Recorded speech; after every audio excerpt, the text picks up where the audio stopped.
ঘৰৰ ডালিম দিছে চাহৰ লগত খাবৰ কাৰণে।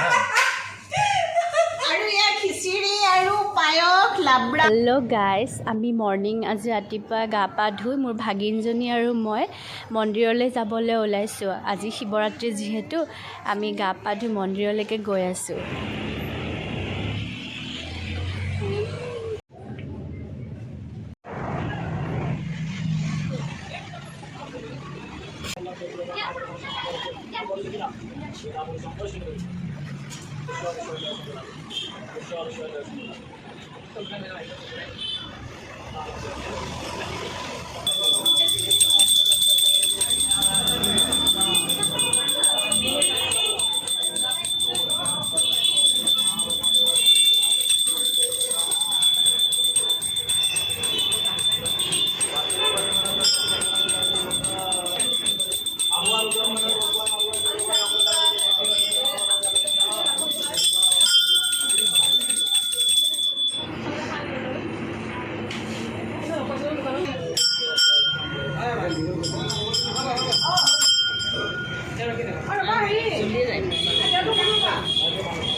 চৰ্দিটো যে ইমান বেয়াকৈ লাগিছে আৰু নাকটো ফুলি পৰিব যেন লাগি আছে একদম।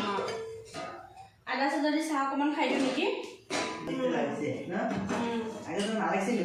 একচুৱেলি মানে ধূলি হৈ আছে যে এইটো ৰাস্তাত, সেইকাৰণে আছেতো আদা এইফালে আছেতো জানো ক'ত গ'ল আদাখিনি এইটো আদা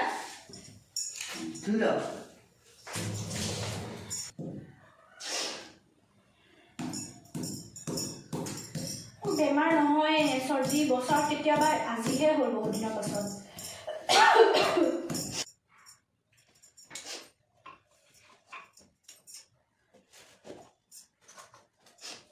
গাইজ, মোৰ একচুৱেলি চৰ্দি হৈ আছিলে অলপ আৰু কি হৈছিলে মানে মন্দিৰৰ পৰা আহিয়ে মোৰ ইমান চাহ খাব মন গৈ আছিলে, তো আদা দি অলপ চাহ খাই ল'লোঁ। আৰু চৰ্দিটোৰ কাৰণে যে ইমান অশান্তি লাগিছে ন, কি ক'ম আৰু একদম নাকটো যেন মোৰ খুলি পৰিব এনেকুৱা লাগিছে। উপায় নাপায় মনৰ শক্তিতহে মন্দিৰলৈ গৈছোঁ মই।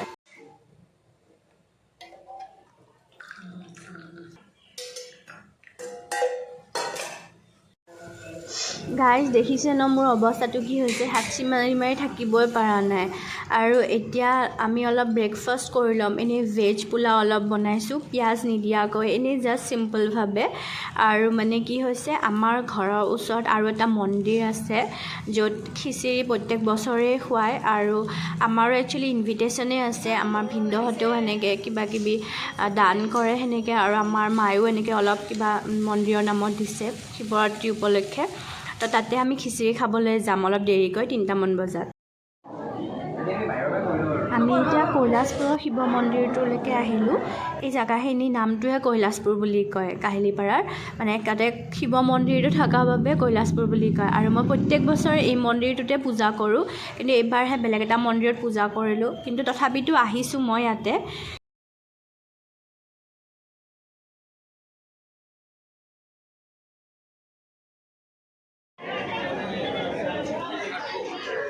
গোটা খাবি নেকি ইমানখিনি? ইমান লৈছা যে হা? গোটা চোটা খাই বেলটি থাক আজি, গোটা চোটা খাই মাথা চোটা ঘূৰাব। খাইছা দেখোন, দুটা গিলাচ লৈ লৈছা।